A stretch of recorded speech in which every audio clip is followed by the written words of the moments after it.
Another 6 o'clock is here. Wake up and meet the morning dear. Brand new day, it's a brand new slate. Like Barack say, yes I can. Don't let the worries of yesterday hold you down on this lovely day. Well, look up in the mirror and say, yes I can. Open your face, open your face. Natengwa way, natengwa way. Kani mukwala kabo. Magana marekena blow. Natengwa way, natengwa way. Open your face, open your face. Magana marekena blow.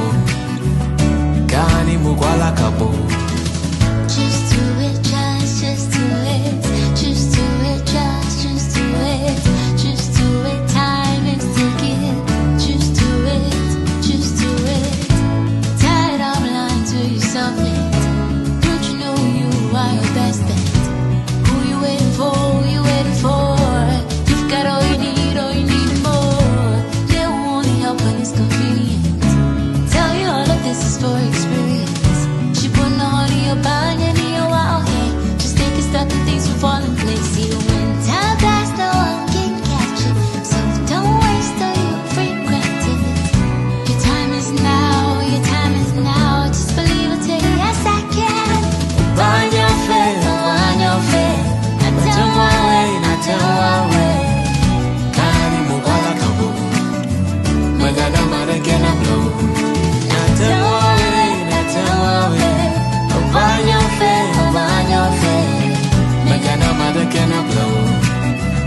Kani mukwala kabo. Don't waste, the time will never be just right. Start from where you're standing now. Work with what you have. Work with what you got. No one said it would be easy. Anyone that ever made it said it wasn't easy. Hey, well, look up in the mirror and say, yes, I can. Open your face, open your face. Natengwa way, natengwa way. Kani mukwala kabo. Magana marekena blow.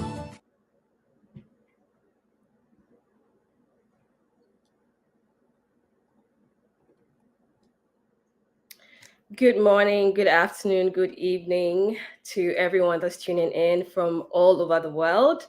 Welcome to today's live broadcast of Just the Next Generation, unpacking this book by Abaketo Anda and Zoe Baraka, which is Letters of Hope to My Younger Self. Before we get into unpacking the book today, I just want us to take some time, hold space, and give Auntie Alba and Miss Zoe Baraka their flowers. Let's just give them some round of applause. This is such a great masterpiece. This is a legacy book. This is something that is going to be on our bookshelves from generation to generations to come. So we just want to take time and say thank you, Auntie Alba, and thank you, Ms. Zoe Baraka, for putting this masterpiece together and for bringing us together today to, just unpack this gem, unpack the beauty, unpack the lessons in this book to apply to our lives. So we are grateful for you to having us here today. Before we start, I just want us to go around the room and introduce ourselves. I'm going to start. My name is Cornelia Pokujemfi. I'm going to be your host and your anchor for today. I am a student at law. I am an author. I'm a speaker. I'm the founder of a community called Being Phenomenal, and I am so glad and honored to be here today. So I'm just going to pass it on to the next person I see on my screen, which is Christabel. Hi everyone. My name is Christabel Baku. I am a user experience researcher working for a company called Talis. I'm very excited to be here because I really love stories and I can't wait for us to dig in. Great. Christabel, you can pass it on to whoever next you see on your screen. Oh yes, I'd love for Jennifer to introduce herself. Great. Hi everyone, my name is Jennifer Jigam-Tininson. I am a development worker. I work with an international organization called Comfort. And personally, I am also a disability inclusion advocate. So I run a disability focused organization called the Organization for Inclusion and Empowerment. And I love business. I like talking. So I am mostly engaged in public speaking engagements as well. It's nice to be here today. Great. I guess I'm the only one left now. So, Yes. hi everyone. My name is Safo Akono. I work as a corporate and commercial lawyer, focused on building businesses in Africa.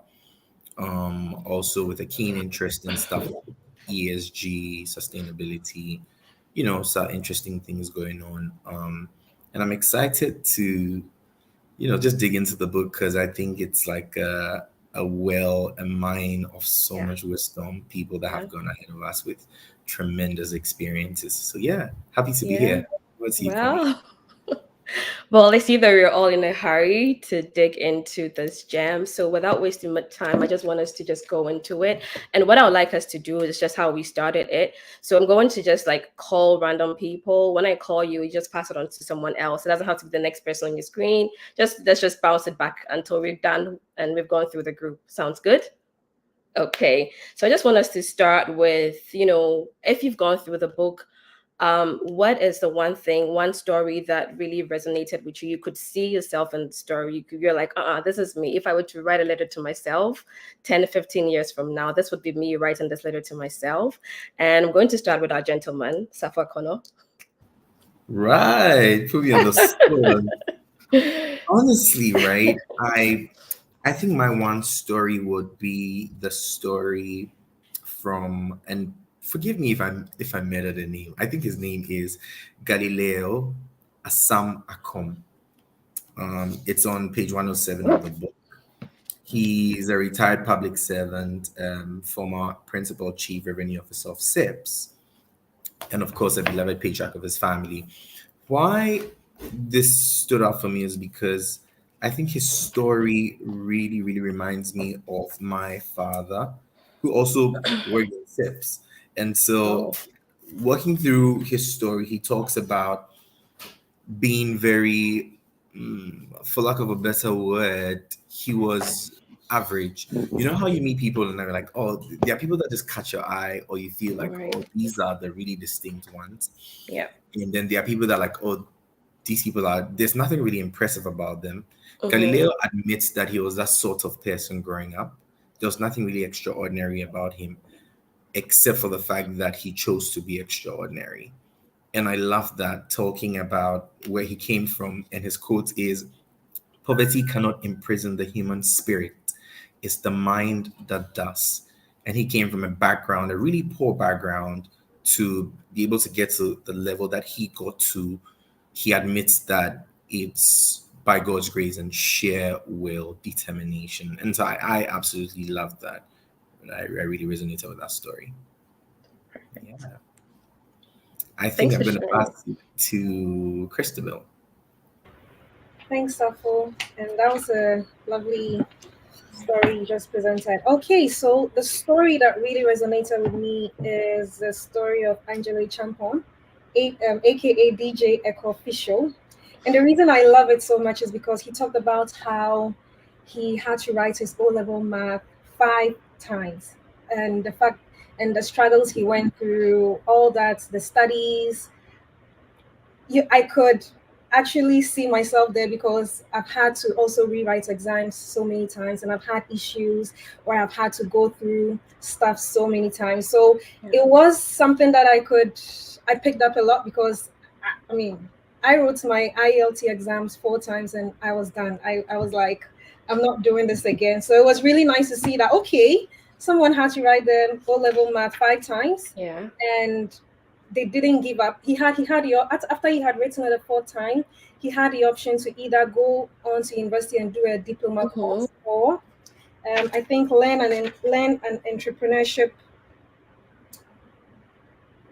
thing. But he still chose to write it again, and there is nothing more courageous than that, if I have to put it that way. All right, so I will hand it over to Jennifer. Um, so this question, I'm starting to think about it. I don't know why I'm getting emotional and my Yeah. hands are beginning to shake.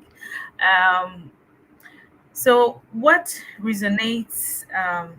The story that resonated the most with my experience would be that of Elijah Pinto, and he is pediatric infectious disease specialist, and growing up, being the result of or the product of infidelity, going to stay with the moving from the village to go stay with the step family or the stepmother and step siblings in the city, and all the discomfort that brought to him. It sends me back to my time moving from the village to Accra, and in my You're right. case, it wasn't it wasn't to stay with my stepmother or any step. It was to stay with my own sister, who thought that it would give me a better opportunity to get better. And indeed, that is what transformed my life. I was just looking at the experiences, and one time where I went to hide behind drying lines because there were some clothes on it, and then certain things happening at home, and then crying myself out. A friend passing by and asking, "Mommy, is that you?" I said, "Yes." What's going on? I said, "Well, I'm fine." Right? Right. I mean, it's supposed to give you better opportunities, and yet you encounter certain challenges that you sometimes think only you understand. And you have Yeah. to, as a young person, as that age, you have to find your own ways around things. You have to come up with your own convictions, your own the things that would motivate you to be able to keep standing, to be able to do well. And that was strong for me. Right. Ooh, I guess for me it would be the late Cynthia Jifakwaku's story. As I was just going through her story, it's for me it wasn't more that I can relate to the particular life events that she went through, but it's just that she had so many curveballs thrown at her in life that she had no business being successful. She had no business being the Cynthia Kwaku that we knew. I mean, battling cancer, going through divorce, being a single mom, having to go through a financial ditch because you're trying to impress your friends and trying to play rub shoulders with people that you weren't yet there with. All of those things, I'm like, I might not have gone through all of those particular life events, but I've had some serious curveballs thrown at me, particularly in my early to mid 20s. I'm like, this is just a lot. And it just got to a point where I'm like, I'm done, I'm tired, I don't want to go in anymore, like I'm just done. And there's this a point that she writes in her book that it was my theme for this year when I started this year, which is taken from Ephesians 2, verse 10. And it says that you are a masterpiece, beautifully and wonderfully made in God's image to make a mark on your world. And for me, I was like, not just that part, but her entire story. It's just the fact that I am here because God intended for me to be here.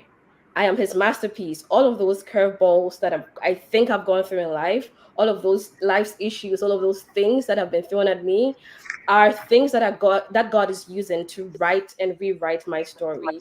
And so her life and how she just came out of all of those situations, how she just rose out of the ashes and became who she was, becoming such a lead legal practitioner in Ghana. She just, I mean, it was just phenomenal for me, and I just loved that for her. And there's just something that she said, um that I was like, we don't really hear this often. She said that when you're failing, fail forward until you win.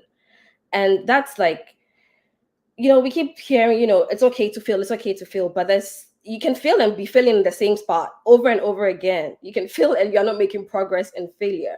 But the fact that she said that, she worded it beautifully, saying that keep failing forward. For me, it was like, as you make progress in life, you might get it wrong the first time, but the most important thing is that you are failing forward, and that you're making progress even as you're failing. You're making progress even as you think that you're not getting the things right. So for me, that would be the one story that I would say that resonated with me. And if I were to write a letter to myself 10, 15 years from now, I'm sure 80% is going to read like what Miss Cynthia wrote to herself.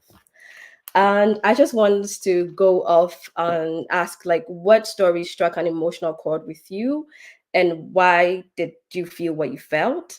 And I'm going to start this one with Nanisi.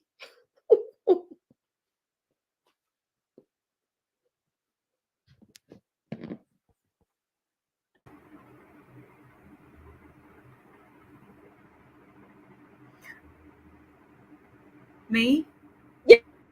Oh, I forgot I mentioned the SC. So I got confused. I didn't mention it. Yeah. Okay. So the story that struck an emotional chord is the story by AC Say, PhD, and her story on starting a family, and then mother passing away, and then the marriage going down. Uh, it spoke to my fears, personal fears about marriage, raising children, and what could go wrong. And then it got me to really think about like you would what really want to raise a family beautiful and all the things that you have in mind, and then things can just snap, and then everything goes down, and you have to really find a way to survive and make sure that the human beings you have brought forth do not suffer for the challenges that are coming up, but you're able to hold them together, and then their lives would, I mean, gets better. And so it gets me to think about all those things that personally, like, what if things go wrong? Is it worth it? There are a lot of stories. I mean, there are also stories about how some marriages go so well. But again, even in these challenges, she was able to hold on and do well, and her boys are doing well for herself. And yes, life can get better. Yeah, absolutely.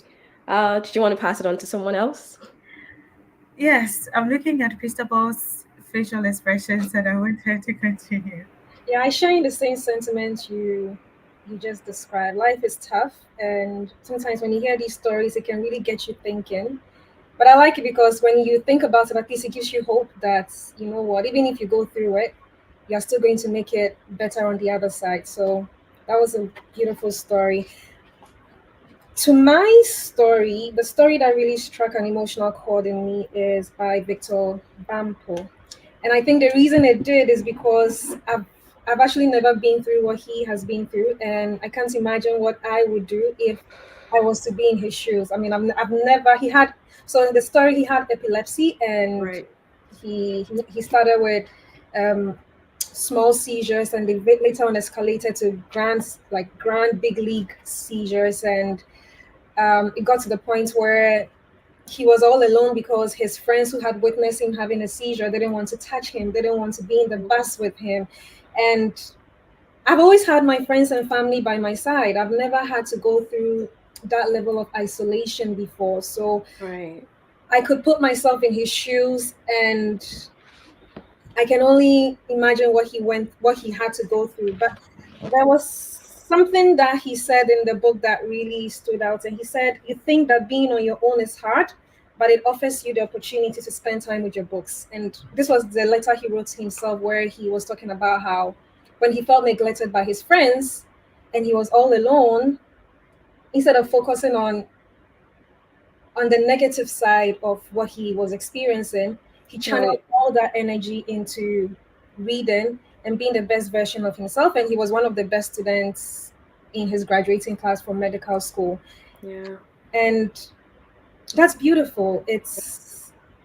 I mean, I can never imagine what he had to go through, but the fact that he was able to come out better off is mind blowing. Yeah. Absolutely. Did you want to pass it on to someone else? Oh, Safo, take it on. Right. I think that story for me is Father Campbell's story. Mm-hmm. And I love that so much. So just a little about his story. He's 24. He's been ordained. 25. He's moving to Ghana. He spent his whole time here as a priest. Anyway, before he's getting into seminary school, he has everything he needs, but he needs three black cassocks, and he can't afford it. His family can't afford £10 to be able to pay for that. And so he prays to God, and he's like, do you really want me to go, or you don't want me to go? Because if I don't have the three cassocks, then there's nowhere I'm going. It Right. possibly means that I'm not meant for this.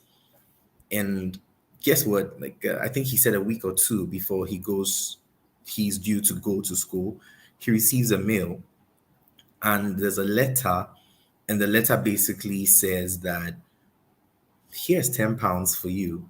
I believe in God's call upon your life. You don't know who I am. You possibly never know who I am. And it just ends by saying, pray for the donor. And that's insane. Exactly £10 to be able to get a 3 Black Castle. So there's a photo of the letter. He still has it. He got the letter when he was 18 years old. He's now 70, he's now 76. And he still has that letter. And there's a photo of that letter on page 56 of the book, and it's just there.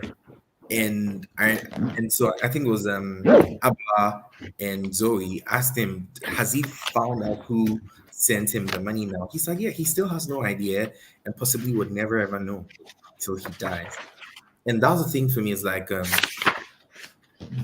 being a religious person or being a Christian, like it just feels like it's his divine providence. Yep. And I resonate so much with this story. It resonates so much with me because I lost my dad when I was 13. And when I lost my dad, as the breadwinner of the family, my older brother was like, how are we going to continue schooling? Like, how is this going to happen? All our dreams and aspirations, suddenly everything is stopped, you know? And it was one of those questions is, it's been how many years now? 15, 16 years since my father died. And I could never imagine that I would currently be in the position that I'm in, you know, having the opportunities, like, and even to talk about what my siblings are doing is phenomenal. And we could never have imagined it. The only way I can explain this is divine providence. And usually when people ask my mom, like, oh, how did your kids turn out so well? She's like, Mhm. it sounds like the Ghanaian thing to say that, oh, it's God's grace. But I swear, I don't know how my kids turned out the way they turned out. And she is right, you know. And so I absolutely love that story, that God cares. He cares for me. He cares for you. And he just knows how to appear. Just that lots of times God likes coming at the 11th. Mm. We'll not force him, but Yeah. I absolutely love that story. What was it for Yeah. you? Yeah, what was that story for So you? I just You want know. to Mhm. echo something that Safo said about Father Campbell's story is the importance of being kind. It's Right. you really never know how far just a little kind gesture you do for somebody else could go a long way. And Right. that also really struck a chord in me because he doesn't know who that person is, and just one And person's sorry, I was going to say just one person's kindness has made yeah, so much impact on the Ghanaian community. Yeah. yeah, and I was just gonna say, so he makes a statement like that in his section, that if not for those £10, no, think about it. Even our economy is not, our city is not strong, but Yeah. £10 is there. It's what, just a little over 100 Ghana cedis. And he says that if not for £10, he never would have become Father Campbell. He Yeah. never would have come into this country to make this Hundred level of percent. impact. Yeah. That little amount, you know, made all the difference. Yeah. As you're sharing all of these stories that resonate with us, or what struck an emotional chord, one thing that I'm noticing is that even in this stage of our life, we are writing stories to our younger self. Right. Because self, you made mention about, if you look back 15 years ago, like you're in this moment thinking back 15 years ago, and you're speaking to that 15-year-old child, as he said the same thing. You're thinking back, standing behind a drying line, crying, your friend being like, "Is that you?" I mean, girl, I would have said it's not me. Like, you don't know me. You didn't see, this did not happen. But you just shared your vulnerability with your friend in that moment. That was so beautiful. And Crystal, the same thing, sharing your experience about writing an exam over and over again. I was just there last year. I wrote what oh boy. I wrote an exam 3 times. 3 times before I passed that exam. And so I'm just thinking to ourselves that even in this moment of our lives, we are telling something to our younger self. So to answer my question, what struck an emotional chord in me would be something I read from Lucy Quist. And she just said, "Is this the end of the road?" I hear you asking yourself. And I asked myself this question just about 4 or 5 months ago when I had to quit my job. Like, I went to work in the morning, normal day. I went to work, like an hour into my day, I had to resign. I didn't have a next job lined up. I didn't know where I was going. I live in Canada. I don't have family. I don't have friends. Someone will say nobody asked you to be here, but well, I'm here. And I'm like, is this the end of the road for me? And Auntie Abba was saying earlier on before South when ACU joined that I've had like such a struggle in my academic journey. And it's not even because I'm not studying. It's not because I'm dumb, or it's none of those things. It's just life and how things have just gone. And so this year, like a couple months ago, I asked myself, is this the end of the road for me? Like this, I'm never going to be a lawyer. Like there's no way I get out of this. Like I don't know anyone. I'm trying to get into the legal profession here. And like when I tell you there are gatekeepers here who are like insistent on not letting people that look like me enter into that profession, is so real. And all of those things, I asked myself, is this the end of the road for me? Is this really it? I tell you, I started considering other options. I started considering other job career paths because I'm like, this is it. Like, there's no way I'm going to be a lawyer. And for her story was that when she was in senior high school, I think her second year in senior high school, she had to drop out of school and she had to live in a village with her mom. And I think about him like Lucy Quist of today, like the global icon Lucy Quist had to drop out of SS2 and live in a village with her mom or whatever. Like her mom had traveled and she had to live with her grandma. I think that's the story. And she didn't have school fees to go to school the next semester. And so she missed out on a couple of semesters. And for me, that has been my story, some way, somehow, that I had to miss out of about a year of my grad school. And she said her uncle or someone like that came through, again, divine providence, paid for her fees, and then she made it her life's mission. She said something. She said that perhaps she had to go through that so that she can know what it feels to be from this part of the world. Excuse me, from this part of the world, not have access to education, not have access to basic things that human beings need to have access to so that she can give back to that community. And so for me, it just ties into when she said, is this the end of the road for me, to actually finding the road in her story, to finding her why in that moment. So it resonated with me, like, I asked myself this question a couple months ago. God made a way, God provided, God moved me from one state to another. All things are falling in place, things are aligning for me. But then it's also letting me know that, when I ask myself that, is this the end of the road for me? And that question is my why, and that is my purpose. That is something that can lead me into an assignment that, God has ordained for me. So whew, that was it for me. That was a lot. But yeah. If you want to say something. Yes. Before we move to the next item of discussion, another thing struck me. I mean, it was the first thing that struck me. The first story by Victor Bampo, as an individual passionate about disability. It just sent me back to during my undergraduate class in Introduction to Special Education and reading about epilepsy. The way I felt about it, the same way. A condition where you don't know where next, what is going to happen to you next, when you are going to um, have a fit. I just up till now I still wonder why do people have to go through these situations, these conditions. They don't choose it upon themselves. They don't have much control over it. Your life is like basically hanging. You don't know what is going to happen, what is going to make a snap, especially like epilepsy. And looking at how I was able to pull through, and then all of a sudden it just went. And the letter to himself, keep going, Victor, keep going, it is well. In a situation like that, it is well, you could just tell yourself. But it makes me emotional all the time looking at persons with disabilities or persons with conditions that they have no control over, but it just has happened to you and you have to live with it all your life. And if it happens that um, something like what happened to Victor happens, where it miraculously just disappears, you thank your God. But what about other people that have conditions where they have to live with it throughout their lives and then still try to survive? Yes, you got me. I just want to piggyback on what Cornelia said earlier, that through perhaps through her struggles, she's finding out her why.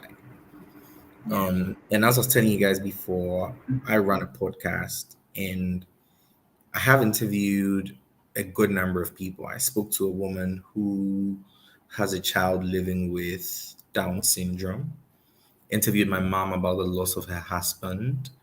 I've spoken to so many other people, even spoken to a guy who peddled cocaine to Brazil, and so was in Sound prison for 9 years.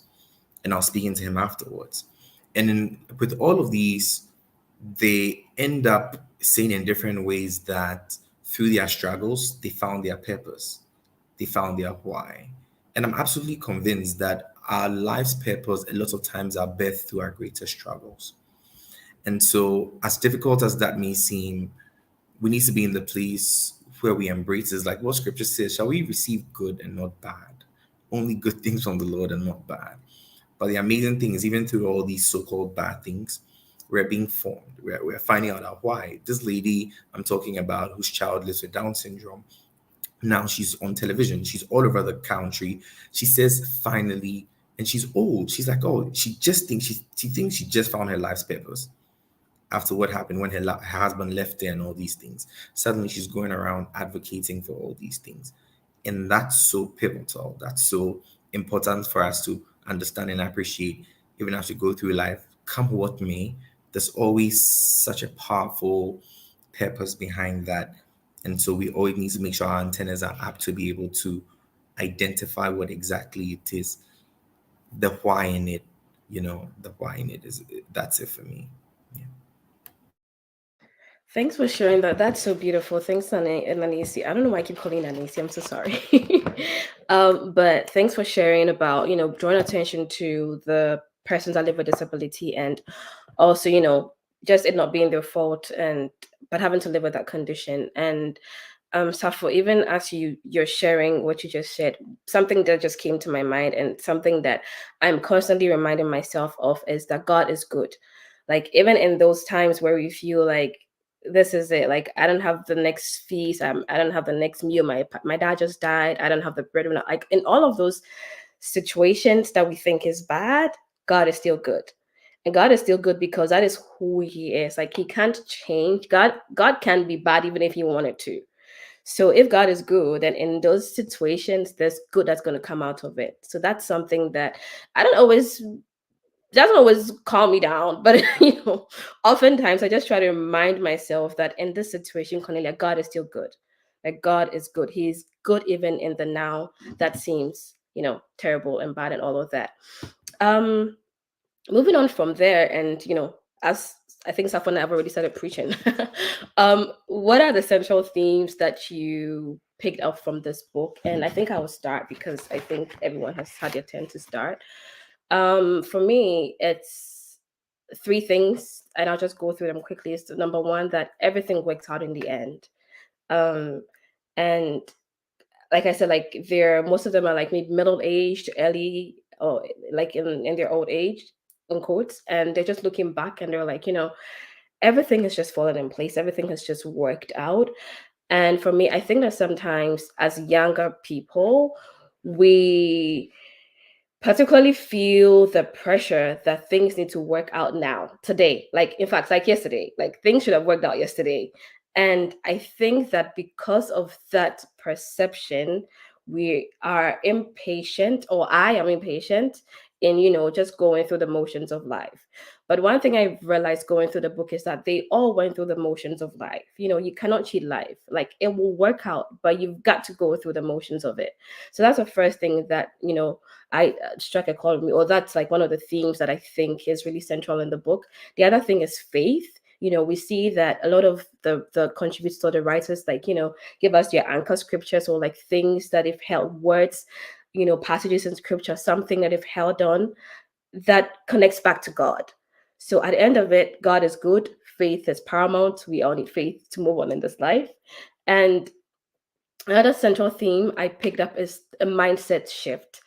And I know it's like I can't really pick one person because I feel like a lot of them, there was a life defining moment where they're like, I need to shift my mindset. If I'm going to make it in life, I'm going to be successful. I can't think the way I used to think. I can, think like the 10-year-old person. I need to, if it's an exam I need to rewrite, I need to shift my mindset and rewrite the exam. If it's something it's just that mindset shift for me. And it tells me that, there are going to be times in our life, so we need to shift our mindset, because there's just something that, being stuck in one place, that's your mind, and being connected, or, rubbing shoulders with people of equal mind, just that's your mind, that you don't even know that, okay, I need a shift in mindset. But if you just, look above where you are right now, or what you're going through, you realize that, for me to get to the next stage, I need a mindset shift. So those are the central themes that I have picked up, and I'm going to pass it on to Christabel, or anyone that just wants to pop on. That's fine. We can do popcorn style. Okay. All right. So I will mention two main things, or two main central themes I observed in the book. The first is, and I'm probably going to be a little controversial here, be a failure. It's very important that you are a failure. So from the story of what Victor had to go through with epilepsy, to the story of Angelo Champon, where he failed multiple times in his exams, and then there was also a story of Joyce Bauer, who also failed her exams. And there are so many themes in the book where people just went through one setback after the other, all technically failed. And I remember when I was reading the story, when I was reading the book, I try to look at it from a biblical perspective, and I'm being very controversial. I would also say Jesus Christ failed in some areas, especially when he performed the miracle where he spoke to the olive tree to die, and it didn't die at that moment, but when, maybe a few months or so. So the theme is that it's okay to fail. You have to fail, and there's always something that you learn from it. And the beauty of it is that I think or as we are growing up, we tend to be so hard on ourselves when things don't go as planned, or when we are trying to learn a software. Like in my career, I'm trying to learn a software and I'm not getting it, and I tend to beat myself up a lot, like you should be able to get this. It is very important that you are comfortable with making mistakes, learning from them, and failing. That's the big one. And the second theme I observed in the book is taking action. Taking action. When Angelo failed his A level exams, he literally was in his father's office every day at 7 a.m. to learn. When Victor was having his epileptic seizure, he took action to get himself diagnosed, understand why that is happening. Um, Joyce also did the same thing, taking action to study. And then the one story I really loved was the one by Abbe's dad, where he made a very big error in his communication style, and he took action to work on it. Taking action is something I've taken from it. Whether you fail, whether you obsess, this is something I need to learn. You need to take action, and that is very important. So on that, I will hand it over to Safo. Right. Thank you, Christabel. Yes, right. I think the one theme that stands out for me is the audacity to be authentic. And it looking through, you just see that these people are the pinnacle of their various fields, but they always found their one thing. It's something that I must have heard from somebody, that you don't know anybody for more than one thing. It's possible they do many other things, but you in your mind, you most likely know them for just one thing. And I think it's one of those paradoxes of life. The story of Reverend Dr. Joyce I, she says, I'm God's masterpiece, and if I'm God's masterpiece, then I should do what I was created to do. Dr. Mrs. Hagen says that, and she even uses, I think it's a Westlife song, where she says, who can deny the joy it brings when you found that special thing? You're flying without wings. Everybody's looking for that something, one thing that makes it all complete. Some find it in the face of their children, and some find it in their lover's eyes. But who can deny the joy it brings when you find that special thing? And even Christabel meant talking about who I'm finding out to be others' dad, it's always just about their thing, like finding a one thing and being bold enough to go after it. There's a story of a man who came from the north, Bolgatanga, who works in the communication and film space. And it's insane. He's like, I mean, nobody does what he's doing, like to opt to go into that creative space. Nobody. There's a story of someone who opted to go to school, will come back home, and there's no food for him because everybody else says they'll go to farm. So if you're not farm with us, then you are not going to eat. But in his mind, he resolved that he's going to find his one thing. And he had found his one thing, which was to be in education and to scale up from there. And that's it for me. Not to be like anybody else, not to be like the next person. Even when you're in the same field, you'll find out that your interests are different or you specialize in absolutely different things. There's enough space in the sky for all of us. There's enough space up there for us to shine. And so instead of being competitive, let's rather be collaborative. Let's find our specialty and learn to work with each other, and then we can all make that impact that we all desire. That's my one thing for me, the audacity to be authentic. Yeah. And for me, perseverance, persisting and doing all the things that these individuals were doing amidst the difficulties that they encountered, and making sure that in the end things fell in their right places, because they could have decided to give up, but they did not. They stood, they fought, they cried, they went for therapy, and then they came back and made sure that they did well. Yes, and then even their faith worked for them. And then also from perseverance brings us to persevering to write your own story, writing your story different, writing a different story for yourself. Because I mean, no one comes and then you have your life figured out and all that. And we sometimes, we are born in families where things are some way, and then we would want to create a different life for ourselves. And we see how all these individuals created different lives for themselves, writing their own stories. And they are at the point where they can sit and write letters to their younger selves. About how the future is going to be like. So whatever you're doing, keep doing it. It would be well with you. And then different timing is also a theme that struck me. All the individuals in the book writing letters to themselves, we see how everyone's timing is different. Nobody flourished at the same time. So it's not like at 40, that quote, life starts at 40. It is not like that for everyone. When you look at the story of Angela Ochi, where she's writing her letter to herself and saying that, oh, let me just read that part. Yes, I should. She's writing as a letter to herself that you won't achieve all your dreams, but at age 47, you will begin to pursue them. I don't know if you'll be successful because I am writing this to you at 46. Even at that age, she's still trying to figure things out and having plans that we are going to get back to this track again within this period after this has been taken care of. At age 46, she's telling her younger self that, okay, we're going to figure things out at 47. So things happen at different times for everyone, and it's something that we all need to understand. That someone may be an early bloomer, another person may be a late bloomer, but in the end, we are all hoping that in the end, we all do well, and we are able to write to our younger selves and then encourage them to fight and do the right things to make sure that, yes, life becomes better as we are all expecting it to be. Yeah, I think that's great, Jennifer.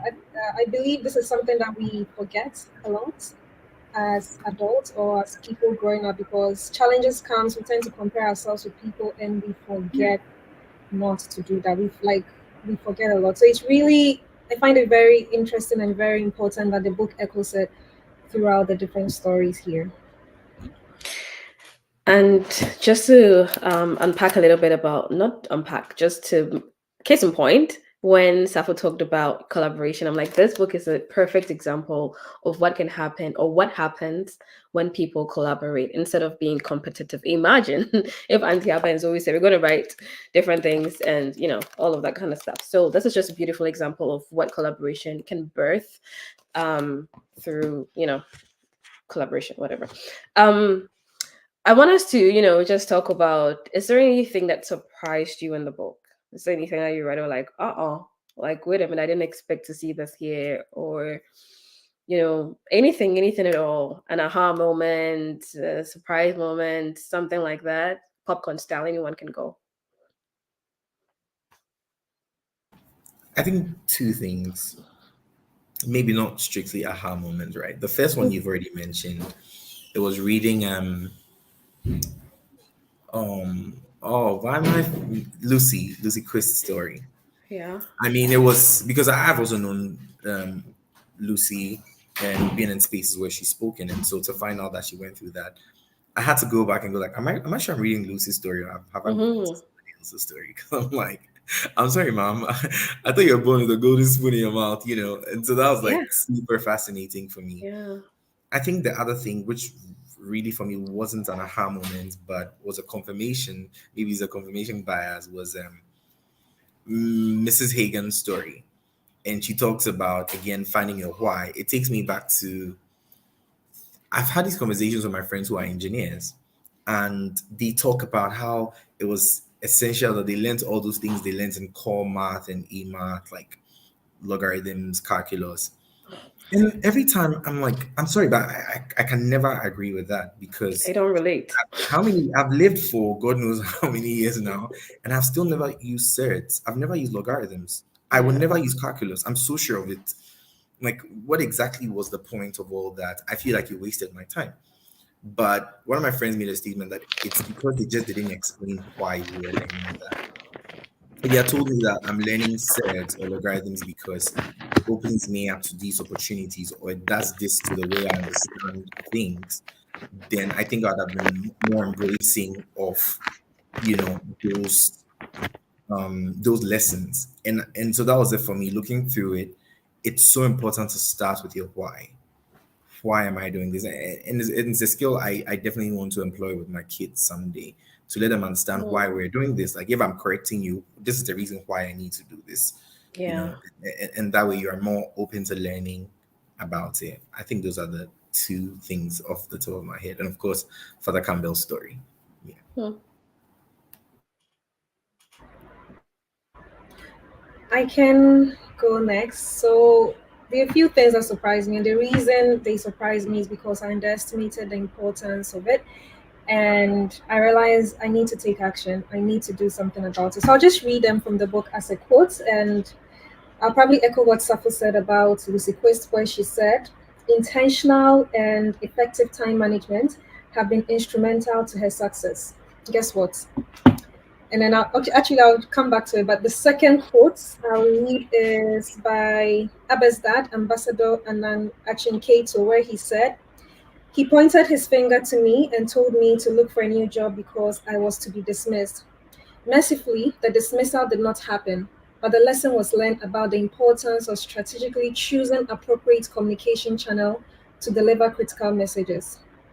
The reason it surprised me is because I think based on this, I realized that it is communication and time management is very important. And I think it's something I have taken for granted for a while. And I'm surprised that I'm beginning to find out at my age. So back to the theme of taking action. Right. You're calling yourself out in love, and we love that. You're calling yourself out, but in love. So that's good. I guess for me, two things. The first thing would be Ambassador K2 Annan. And for me, it wasn't really, I think it's just the fact that there's a piece of history in his story. I had the opportunity to meet him earlier on in the year, and I just knew that I was standing in the presence of I was in the presence of a legend. Like I was in the presence of someone. There was just this, I don't know what about him that was just there. There was just this grace. And of course, I didn't know the story back then. So as I read the story in the book, and I'm like, aha, this man is a piece of history that's still living. He's gone through it. He's been there. Imagine being on a trip or working with the late Kofi Annan. Like that just goes over my head. It just I can't relate. Like I just can't relate. I don't know who can here, but so for me that was I was just taking in that moment of history because I don't believe that any of us here really lived to see the President Nkrumah. And so just knowing that I had the opportunity to meet someone and also read his story and that he's even still alive, just gave me this, I was just happy about that. There's just nothing to learn. I was just happy that, that happened. Um, and for me, the other thing that I wouldn't say surprised me, but affirmed me is the fact that everyone, like, we all have our stories. Everyone is writing their story. And in everyone's story, there are chapters. And it goes back to what Nanesi was saying about there being timelines, and everyone blossoms at a different time in their life. So if someone blossomed at your chapter 23 and you are doing that at chapter 40, nothing has been missed, nothing has been lost in transition. The problem is that we keep saying that I'm going to wait until I'm this to do that, I'm going to wait until I'm here to do that, I'm going to, but no, in your now in I had dinner with a friend yesterday. She was turning 50, and I asked her, so I'm like, I asked her and I said, because I knew I was going to have this discussion today. So I asked her, I'm like, is there anything that, looking back, you would have said to yourself or you'd have done differently? And she said, you know what, when I got married at the age of 28, I struggled to have kids. And she said, now that I look back, I would not have worried about that. I would have taken an opportunity. I would have experienced more things with my husband. We would have traveled the world. We would have done more things together as a couple. Because guess what? The 3 kids came. And they are fine, they're healthy kids. But then she worried so much about it that she lost that time that she could have done something with her husband that right now she's not able to do because the kids are here. So it just for me affirms that we're all writing our life stories. And just like every good story, every good book, it's not flat. It's not a plateau.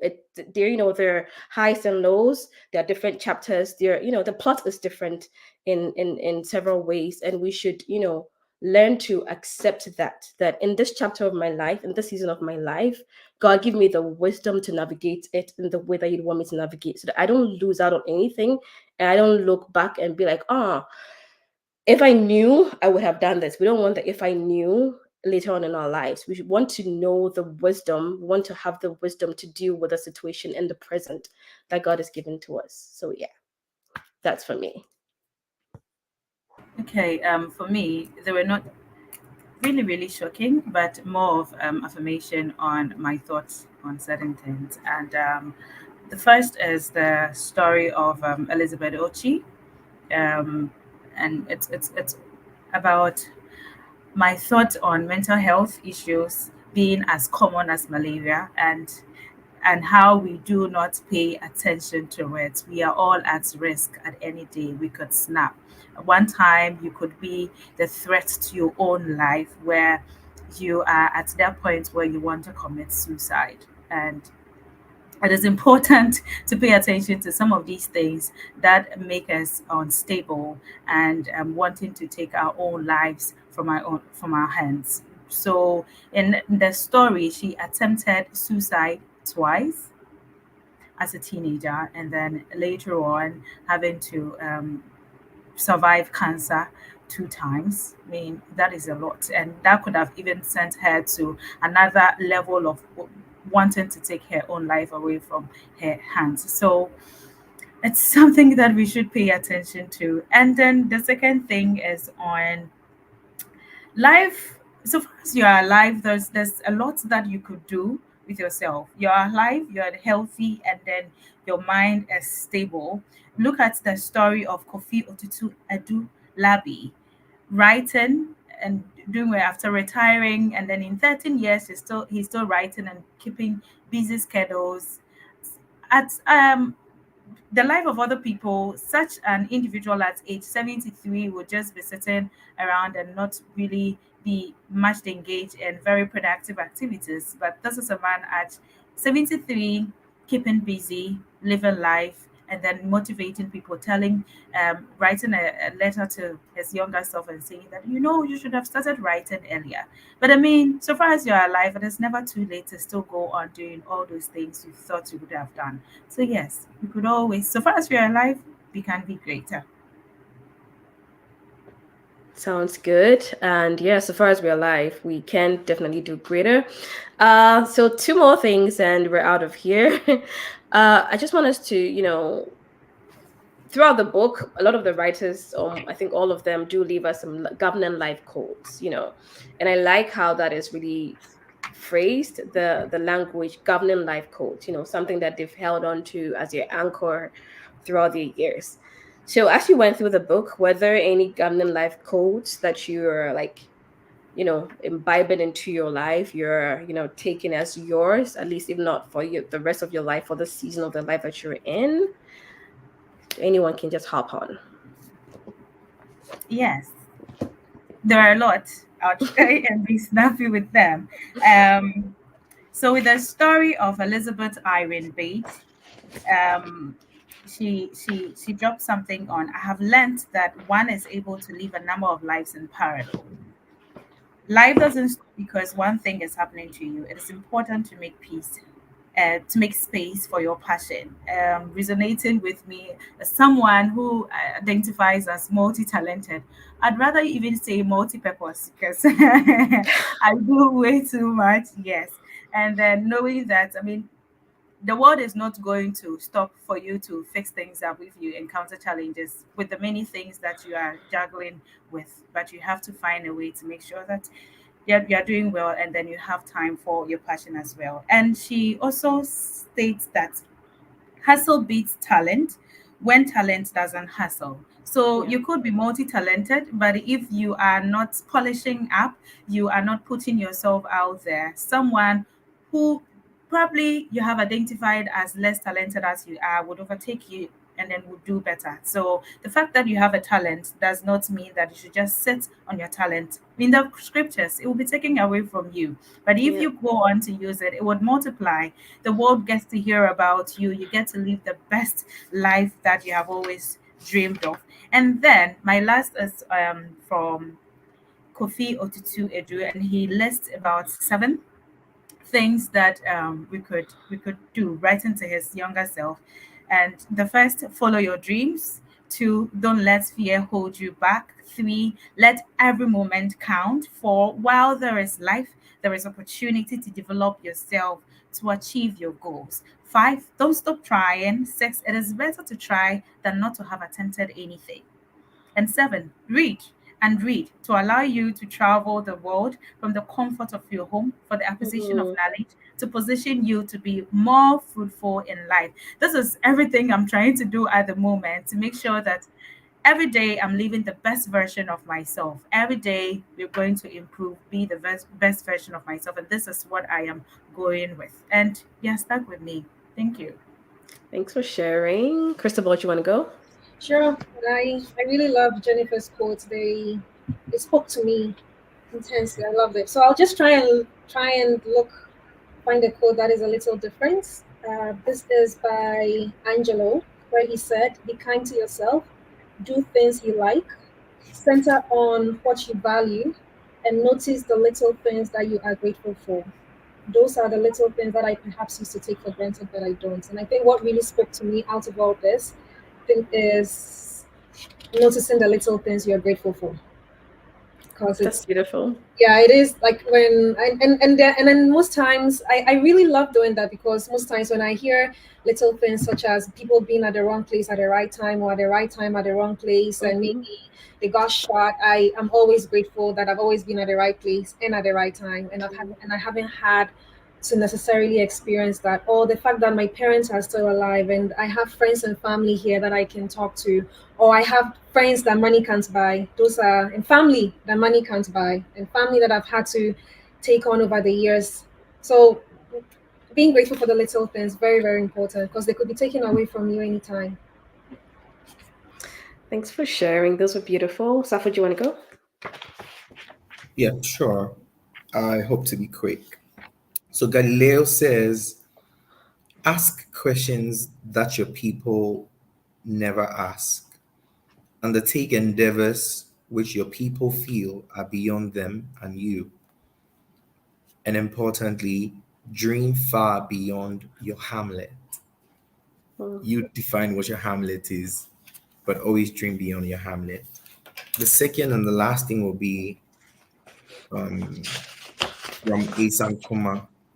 So Abba and Zoe asked him, are extraordinary men born or made? And I possibly would have just said made. But he says, oh, neither. It's learned. Yeah. Made presupposes that somebody makes you. I don't Mm. believe that there's any born leader. I don't believe anybody is born a success. We're all born on the same plane. It is what you learn and what you do with the basic things that we are all given. That makes you extraordinary as a man or a woman. And in any event, if you are born under extraordinary circumstances, you've got to make it ordinary so that you can reach the next level of extraordinary. Those are the two for me. Wow. Yeah. Going off on Ace as well. One of his things that I'm taking with me is that he said that I was here some, which in G would say that that means more heavy. And you would think that it's just, if you're looking at it just literal, it's just like, someone's just passing through. But no, like when the time comes and I'm called into glory, I want people to know that Cornelia was here. And how do people know that you were here? It's a legacy that you live. That's how people know that you were here, that you lived a life that is worth celebrating. You lived a life that, people want to remember you for. And so that's one thing I'm bringing with me, that I was here some. And then the other thing for me would be from, I think it's the last letter, that's Dr. Totome. He said that, and maybe if I knew that all my dreams would come true, I would have dreamt more. I would have made more plans for the dreams that were to come true. I would not have worried. I would have believed more. The God who made beautiful things happen then still governs my life in beautiful ways. Imagine more, dream more, let nothing limit you. The road ahead is fantastic. So that's something else I'm bringing with me as well. It's just to know, in hindsight, that everything's going to come together. And so I need to dream more. And yeah, before we, draw the curtain on today's discussion, I just want to ask all of us here. We've all had the privilege and the honor of reading the book and having this discussion, unpacking it here today. Is there a way that you think that this book can reach other people of our generation and be a tool to also help guide your path in life?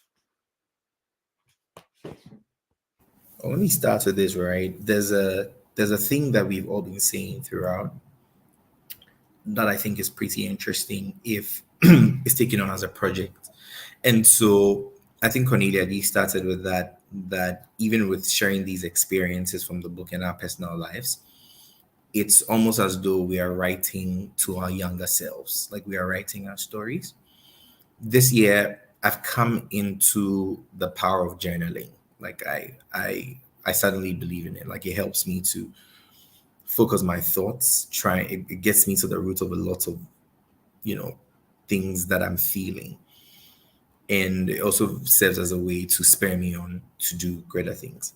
I think a way to send this book far and wide would be to start a campaign of letting people write letters to their younger selves and write letters to their future selves. I'm in this position now, and I think that's what I will do in the coming days, to write to myself when I was 15 years ago, or like when I was 13. What's that letter I would like to write to myself? And I know it will be a thing of gratitude for how far I've come. And if I'm writing a letter to my future self, it's a thing of hope. And I have hope of course, primarily because of God, but also because I have this book as a wonderful resource to see people that have gone through worse things than I have, worse in quotes, and somehow they found their why. And it's to give me hope that where I'm looking to get to, I will get there. I think that's a phenomenal thing. I think if I was ever to lead a session with my colleagues or like younger people, it's one thing I'll let them do. Let's write letters to our younger selves and write letters to our older selves. I think it'll be a fantastic way to push this. Feel free to Yeah. disagree. No, 100%. Like that's just so brilliant. To be honest, I did not have an answer to this question because I'm like, we have the book. Like, go read a book. Like, go buy the book. That's really that's it. But to think of like a campaign, and also that you are even coming into this yourself, it's just beautiful, really. And to be honest, when you said that, write a letter to your younger self and to your older self, I journal, but I never thought of it as, for me, I'm like, today was bad, today was this, that's all I'm doing. But if I were to sit down and say, okay, now let's talk to 6-year-old Cornelia, who was, bullied for being dark and skinny, or let's talk about, 15-year-old Cornelia who was in an accident and lost her auntie. Like, let's talk about all of those things. I will not. I don't know. I don't know that I really don't know that it's I don't even have the words for it. It's just going to be difficult because I think for me it's just having to like dig deeper into the things that I think that I have worked past, but you really haven't worked past. Like there's just still there some way somehow. And so yeah, it's go do it, but I'm like, it's do I want to do it right now? Will I want to do it at some point? Yes, but right now, not to say it's not going to be brilliant, not to say it's not going to be good, but I'm like, am I at the place where I want to talk to that girl? Do I have the words of comfort for her right now? And I don't know. Like when you said that, write a letter to your younger self, it kind of hit me hard. I don't lie, and I Well, don't know that's if I'm that's actually there. actually fantastic, right? And I Yeah, think that's the power of journaling. There's a thing one of the guys I look up to says, "There's no self development without self awareness." yeah, And so when you're able to tell yourself now that I'm not able to write that letter to that younger girl, why am I not able to do that? It's primarily because I haven't gotten over this, or maybe I haven't taken the yeah, time to properly process it. That self-awareness, then it right, leads to self-development. Like, how do I make sure that I move past that point where that thing that looks like the darkest storm in my life suddenly becomes the brightest sun in my life? How That's the journey to move to that point of self-development. I'm like, great. Once you're able to write that story to the lady who was hiding behind the drying line, then I know that yes, I have come far. And that's why I think it's a powerful thing. okay, this is turned into a therapy session real quick. I'm sorry. I'm No, sorry. we appreciate it. It's helpful. It's helpful. Okay, anyone wants to jump in and how this book can be a tool and a resource? I, I Yeah. can, I can. Oh, sure, Jennifer, please carry on. So the same thoughts I had as just what Sappho shared, writing a story, especially to the future.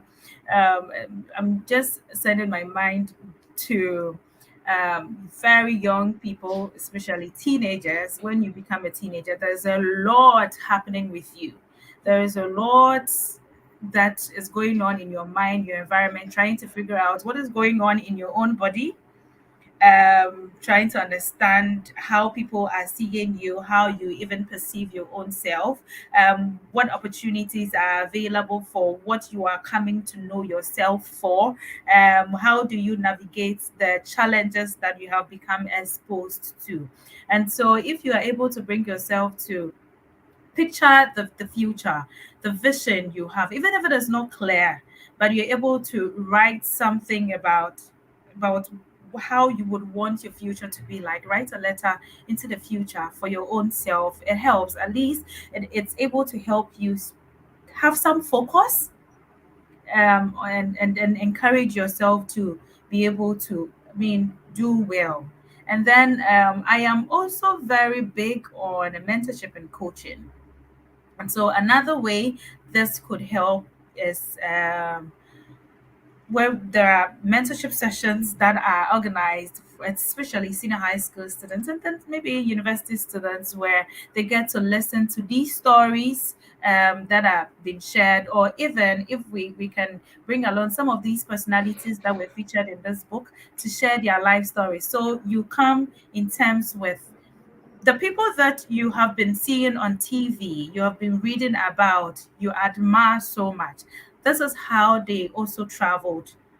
This is how their life was like. And then it is not so different from what you're experiencing now. And so it tells that you can also do better.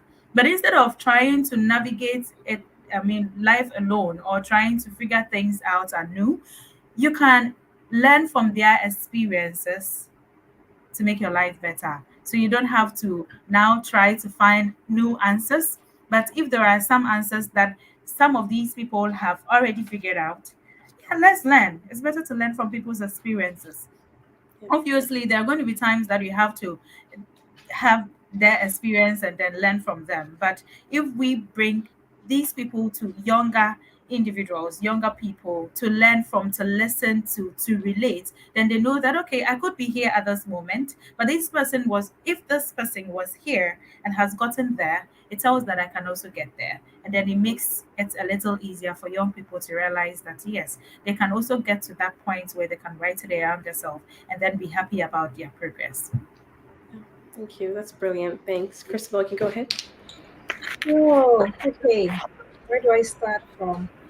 So I thought that similar to Sappho's idea, we could have a campaign where people, we all know somebody going through something. So you will nominate someone you know going through something to receive a free copy of this book. And it could be anonymous, so you could just say, okay, person X is going through this, and you would like them to have a free copy of this book. This could happen like once every quarter, and also once every quarter, we could also have a campaign where people would donate so that other people can have a free copy of this book. So once we get the money, then based on the nomination people have given, then the person who is going through whatever it is they are going to receive a free copy of the book. And one way that I would suggest people use this book is, so I remember when Abba launched her first book, I bought it, I read it from cover to cover, and I put it away. And whenever I went through any challenges in life, I'll take it and read a chapter of it. But I'm so excited about this one because Yeah. it has a lot more stories. It covers a wide variety of topics, wide variety of emotions, wide variety of stories. It's mind blowing. So I'm also going to add it to my collection of encouragement stories or encouragement file.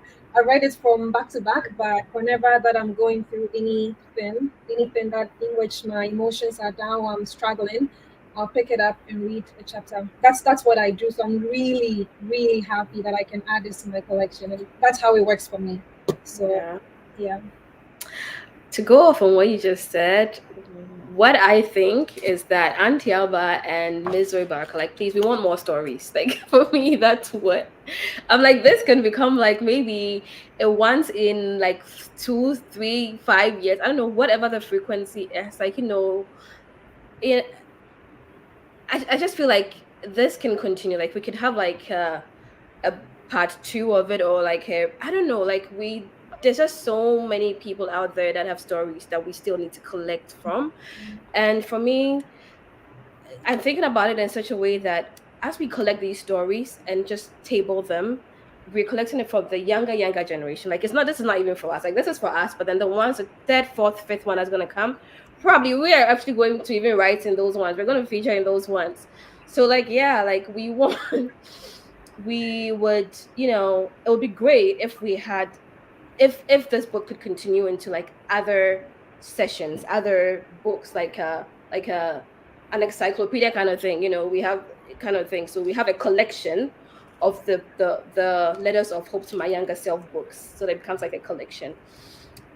Just to go off on what I see you said, there's something that you said that I just want to read here. It says that, I think it was Professor Kwesi Osei, who wrote this, and he said that, "My dear younger self, I am happy for this occasion to give you a piece of me. I have sometimes wished that after experiencing adulthood, we would then get to relive our lives from our youth to adulthood.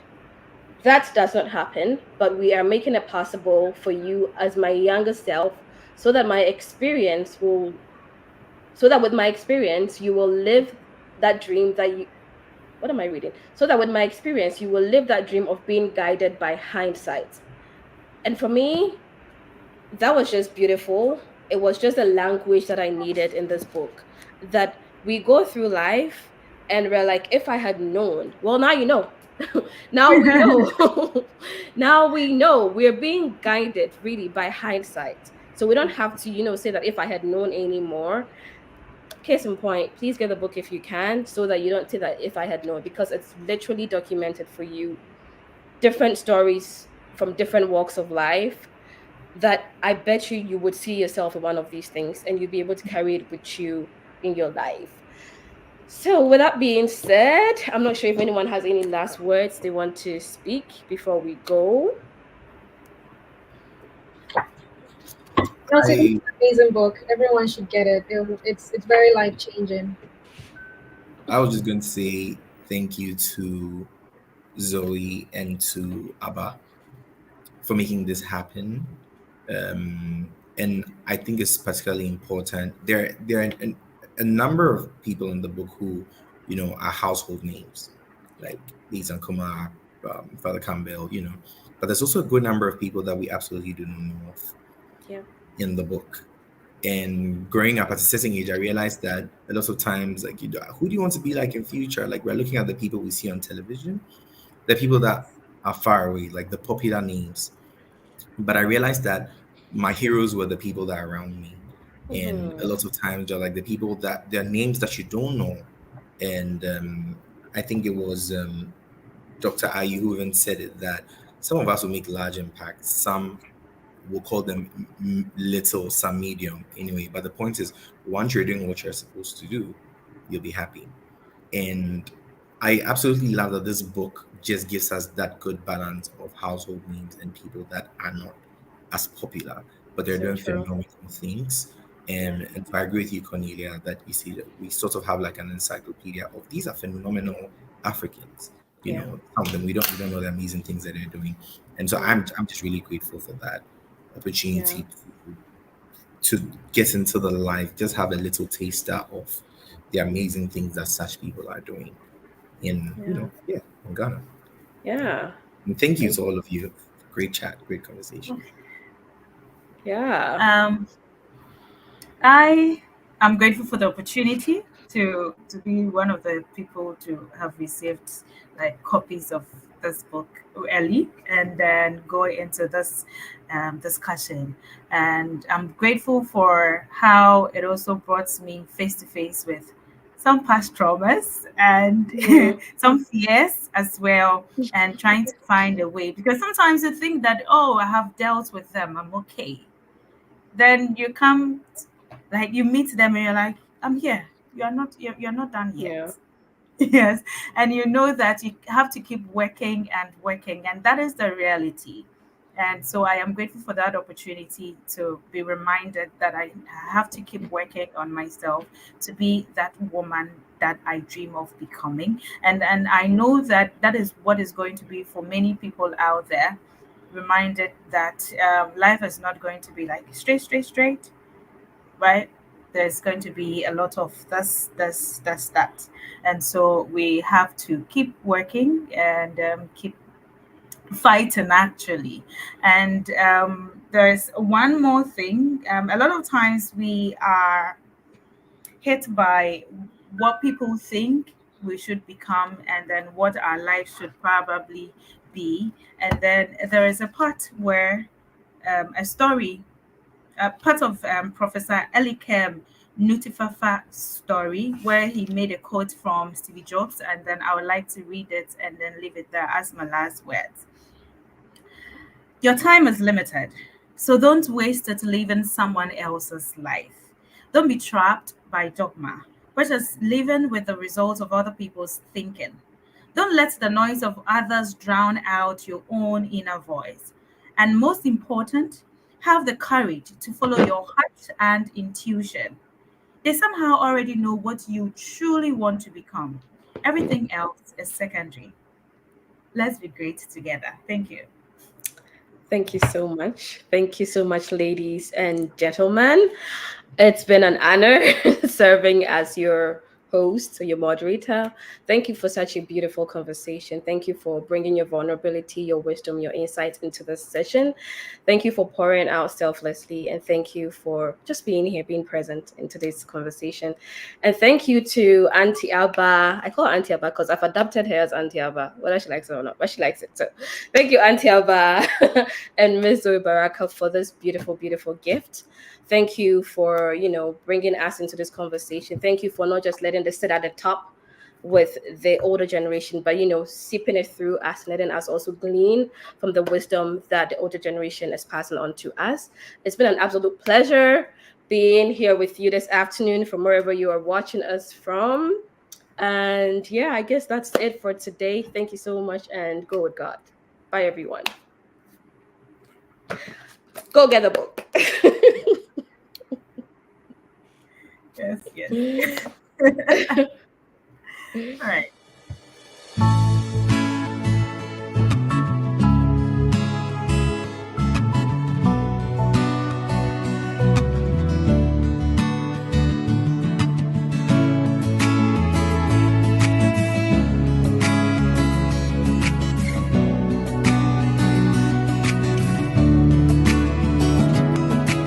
Another 6 o'clock is here. Wake up and meet the morning, dear. Brand new day, it's a brand new slate.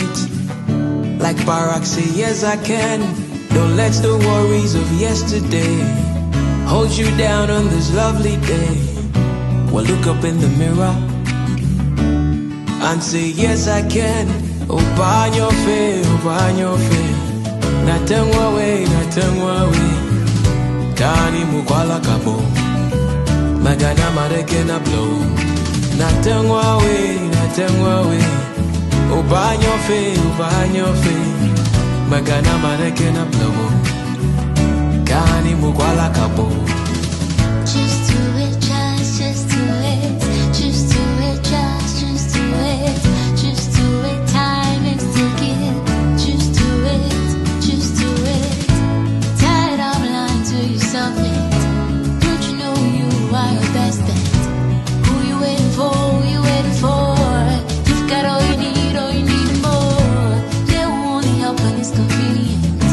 Tell you all of this is for experience. She put no heart in your body and in your wild head. Just take a step and things will fall in place. Even when time flies, no one can catch it. So don't waste all your regret it. Your time is now, your time is now. Just believe it, say yes I can. Find your faith, find your faith. Not turn one way, not turn one way. Kani mukwala kabo Magana mareke na blow Natengwa we Open your face Magana mareke na blow Kani mukwala kabo Don't wait, the time will never be just right. Start from where you're standing now. Work with what you have. Work with what you got. No one said it would be easy. Anyone that ever made it said it wasn't easy. Hey, well, look up in the mirror and say, yes, I can. Open your face,